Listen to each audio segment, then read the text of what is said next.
नमस्कार दोस्तों, mother stories में आप सबका स्वागत है।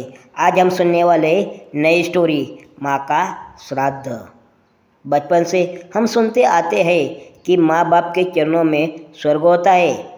उनकी सेवा से बड़ा कोई धर्म नहीं और कोई बड़ा पुण्य नहीं। लेकिन न जाने क्यों बड़े होते ही हम ये सब भूल जाते हैं। इस भावुक कहानी को सुनकर शायद कुछ लोगों को वो सारी बातें याद आ रही होगी।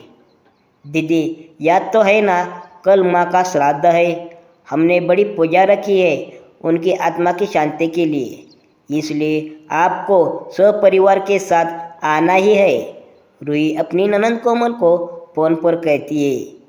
तभी कोमल उसकी भाभी को बोली, मैं नहीं आ सकती।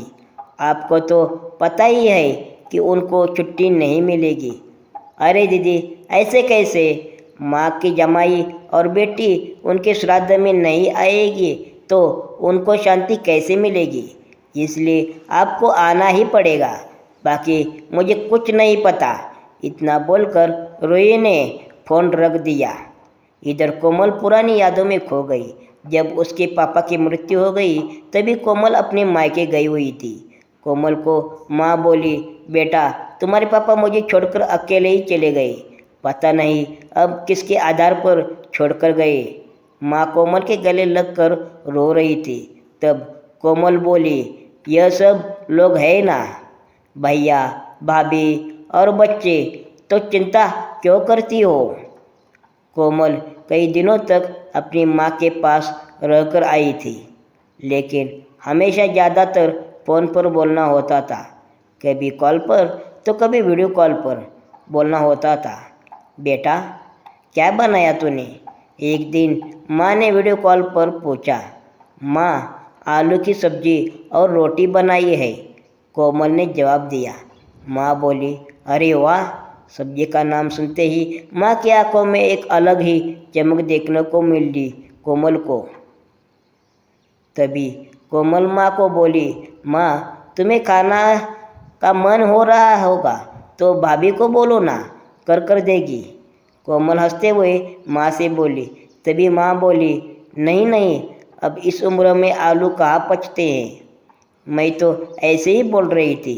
जब तुम्हारे पापा हुआ करते थे तब बहुत बार बनाती थी।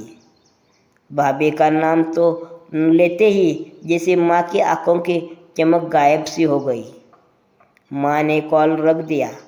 माँ को क्या हो गया, ऐसे क्यों बोल रही थी? वह सब ठीक तो होगा ना? कोमल अपने आप से बात कर रही थी। ऐसे बहुत बार खाने की बातों पर बातचीत होने पर माँ की आंखों का भाव बदल जाता था। लेकिन ऐसा क्यों था वो समझ नहीं पाई। लेकिन इसके पीछे का राज उसको समझ में आया जब वह छुट्टियों में 2 दिन के लिए मायके गई थी। एक दिन कोमल माँ के कमरे में माँ के साथ गपशप कर रही थी। तभी दीदी खाना चलो, रोई माँ के कमरे में आकर कोमल से बोली। चलो माँ, तुम भी खाना खा लो, कोमल उठते उठते हुए बोली। अरे दीदी, नहीं नहीं, माँ को क्यों तकलीफ देना, वह यहीं पर खाना खा लेगी। आप चलो, रूही बोली। लेकिन भाभी, लेकिन कुछ नहीं दीदी, आप चलो। माँ के घुटनों में दर्द होता है, इसलिए माँ कमरे में ही खाना खाती है, रूही स्पष्ट रूप से बोलती है। तो फिर भाभी, मेरा भी खाना यहीं पर लाओ, हम दोनों साथ में खाना खाएंगे, ऐसा कोमल अपने भाभी को कहती है। इस पर रूही कुछ नहीं बोल पाई, लेकिन कोमल को साफ तरीके से समझ में आया कि रूही को यह सब पसंद नहीं आया।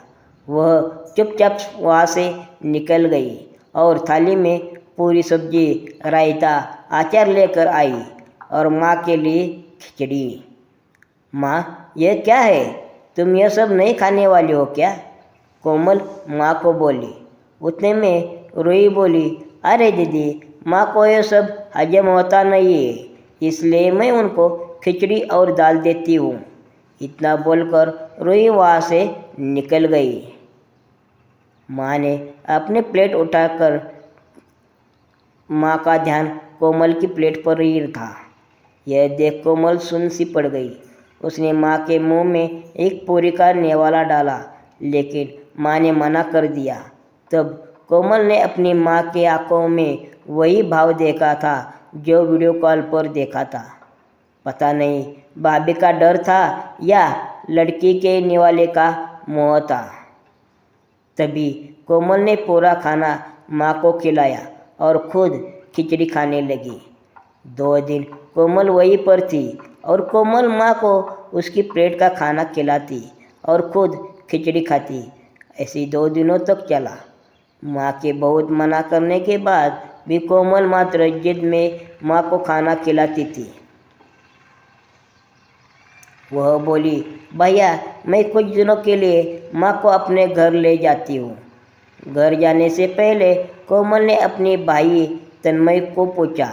वह बोला, क्या तुम्हारा दिमाग खराब हो गया है?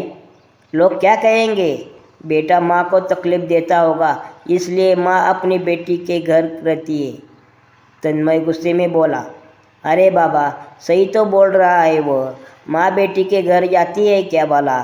तू आराम से जा अपने घर, मेरी चिंता मत कर, मैं यहाँ खुश हूँ। बेटे की बातें सुनकर माँ बोली। कोमल ने बहुत जिद की, लेकिन माँ बेबस थी। कोमल उदास मन से अपने घर वापस आई। कुछ दिनों बाद खबर आई कि माँ अब नहीं रही। इस खबर ने सब कुछ खत्म कर दिया था। कोमल को पता था कि माँ कितनी तकलीफ से गुजर रही थी, लेकिन माँ को दूसरा लड़का नहीं था, बल्कि एक लड़की थी, इसलिए वो कुछ नहीं कर सकती थी। कोमल अकेले ही माँ के श्राद्ध में आई। आज माँ के श्राद्ध में 56 तरह के भोग बनाए गए। सब लोग मज़े से खा रहे थे। लोगों ने रूही और तन्मय की वाह वाह करने में कोई कसर नहीं छोड़ी। दुनिया में सबसे अच्छा बेटा, सबसे अच्छी बहू कह रहे थे उन्हें। माँ के गुजर जाने के बाद इतना विचार कर रहे हैं, तो माँ जिंदा थी तब कितनी सेवा की होगी दोनों ने। कोमल दुखी होकर माँ की तस्वीर की तरफ देख रही थी। तभी दीदी चलो आप खाना खा लीजिए, रोही ने कोमल को बोली, जो माँ के रूम में माँ की तस्वीर सीने से लगाकर रोई रही थी। वह बोली, नहीं भाभी मुझे नहीं खाना। लेकिन क्यों? आप नहीं खाना खाओगे तो माँ की आत्मा को कैसे शांति मिलेगी? रूही कोमल से बोली। भाभी जिस खाने के लिए मेरी माँ जब जिंदा थी तब तरसती थी, उसे मरने के बाद दे रही हो तो वो कैसे तृप्त होगी?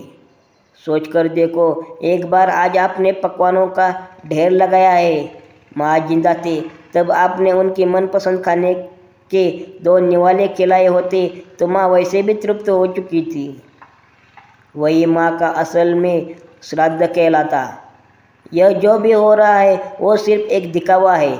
इसकी वजह से माँ कैसे तृप्त हो पाएगी?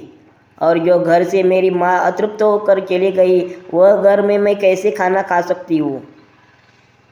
कोमल चिढ़कर रूही से बोली। तभी वहाँ पर तन्मय भी आ गया। भगवान की लाठी में आवाज़ नहीं होती है भैया। भाभी वो जब भी किसी पर पड़ते हैं ना, तब जख्म बहुत गहरा तक और न भरने वाली होती है। आप भी तो 2 बच्चों के माता पिता हो, लेकिन मैं भगवान से ज़रूर दुआ करूँगी कि आप जब तक जिंदा हो तब तक आपको अतृप्त ना रखे। माँ ने तो अपना वनवास भोग कर ही कहीं ना कहीं जन्म लिया होगा, लेकिन आपकी ज़िंदगी बहुत बड़ी है।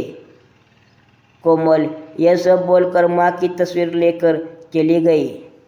पीछे रूही और तन्मय की गर्दन शर्म से झुक गई। दोस्तों, माँ बाप जिंदा है तब तक उनकी सेवा करना, उनकी हर इच्छा पूरी करना, वही उनका असली श्राद्ध होता है। उनकी मृत्यु के बाद कितने भी 56 भोग बनाइए, सब व्यर्थ ही। आपको हमारी कहानी कैसी लगी एक कमेंट बॉक्स में ज़रूर बताना। धन्यवाद।